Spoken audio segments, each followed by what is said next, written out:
Hi Aries, welcome to your May reading. All right, let's begin. So everything old is new again. People you walk by a million times. Now you're like, that person's very attractive. Gemini season is when you really get going. Noted. But it's love vibes just from jump because you're different. Those things you're looking at haven't changed, actually. You're just so different. And because you found the magic within you, everything outside starts to look magical too. It's kind of great.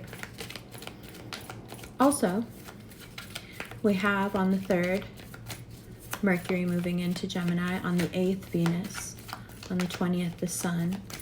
So those dates, when those planets move into Gemini, they're very important for you.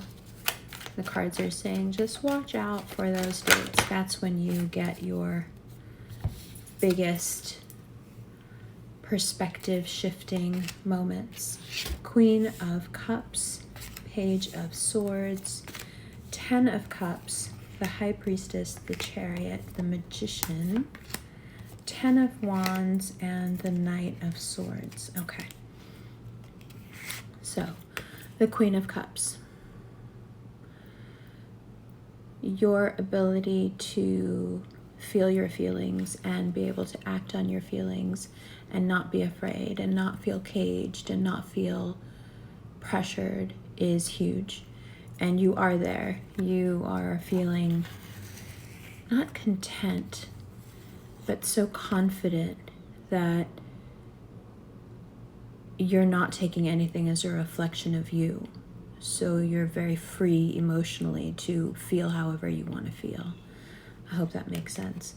And you're also very open to say what you want to say. You're not just feeling the feelings. You're very willing to speak on them. And you're also in a really cool space where, for the first time in a long time, you feel free and confident enough to want something long term. I don't know if you can hear the hawk outside, but just another symbol of freedom and strength and being strong enough to approach something long term, which is why you're even starting to see things where before you saw nothing. The High Priestess, you're going to want to react as soon as you know what you want. You're like, boom, I know what I want, so let me take a hold of this show. No, that's not what you're going to do. Instead, wait.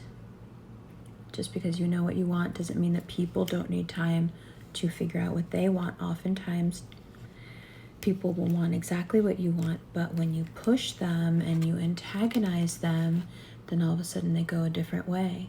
Mars in Cancer will make you want to push people. It will make you even want to manipulate people so they'll do what you want. Don't do it. Instead, be smart. Be smart and understand that as long as you're not gaining validation from whatever connection you now feel with someone or whatever work situation you now want, because now you're like, no, now I know what I want. Now I need to go get it. No, now you know what you want. Now you need to use your skills to have that thing come to you. You don't need validation from that job. You don't need validation from that person. You don't need validation from that institution. Instead, those people, places, things would be lucky to have you. And so you give them that space to build a mystery and to build attraction and to want to make the effort. And why do you want them to do it? Because you want them to know that the road they've walked down is representative of the road they will continue to walk down, that they will have to make constant and consistent effort, and that you will not be there to rush in and do all the heavy lifting for them. You start how you want to finish. Bottom of the deck, the World. Around now, a couple of days from now, at the end of April, Mars moves into Cancer in about 3 days from now, and you just want to worry. Once you start worrying, you start doubting, and then you're going to want to rush and take someone's work away from them, and that work they need to do to really knit those bonds properly.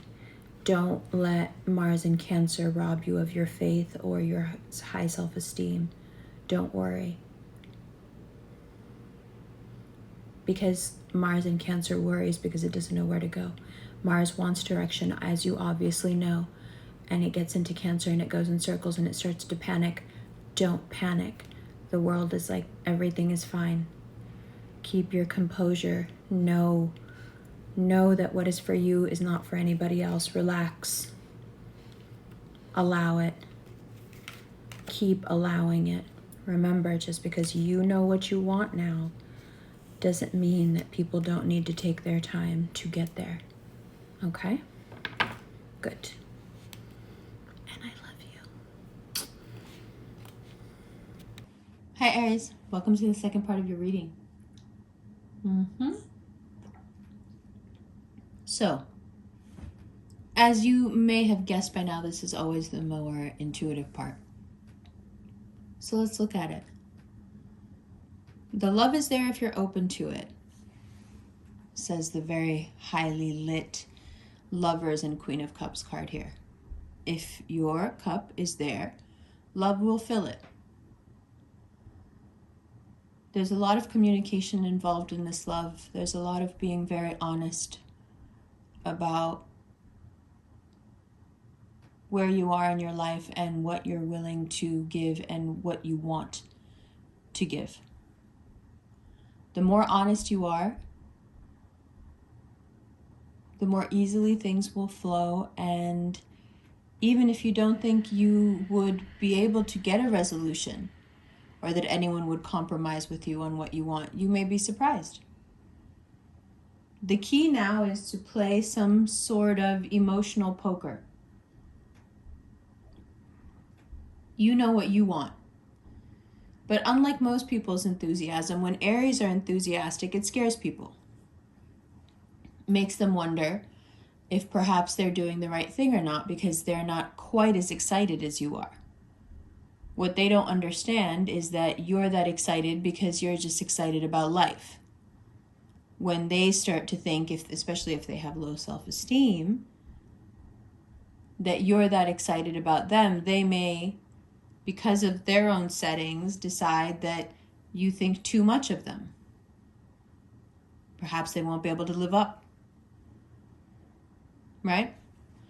So, in order not to go tripping over anybody's insecurities, the best way to proceed once you figure out what it is that you want is to give people a lot of room. So much so, in fact, that they come looking for you.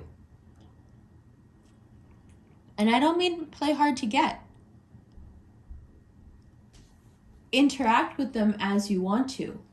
But when you do that, don't give yourself away. Interact, have a good time, but don't do anything that the other person isn't in on already. If they don't know how you feel, don't act like they already know how you feel. Do you understand? When you want something, it's easy for you to forget about boundaries. And you don't mean to, but it ends up being very much to the detriment of the situation. So we just want to avoid it.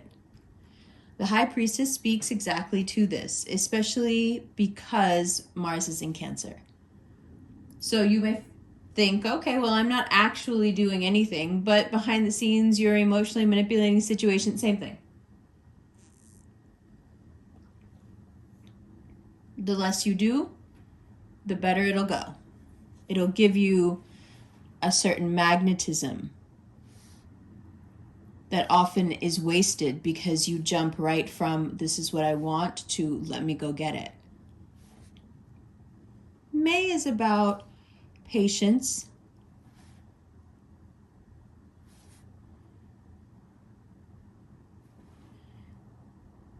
How difficult is it for you to be patient once you have the go-ahead from yourself? The more patient you are, the better off the returns.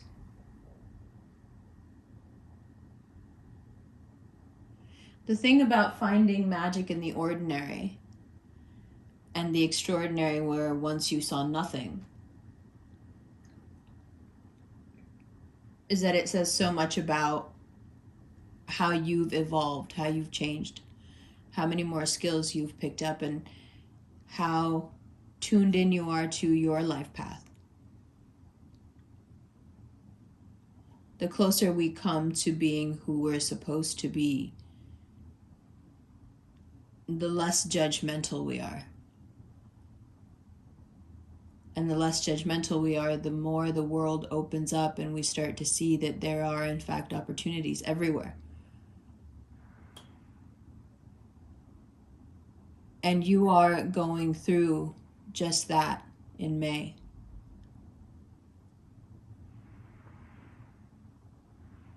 So don't jump to any conclusions just yet. Observe. Listen to yourself and make it a point to listen to others. There is a lot to be learned and a lot to be gained, including some very interesting long-term connections, which I think would very much help you right now, steer you onto your life path.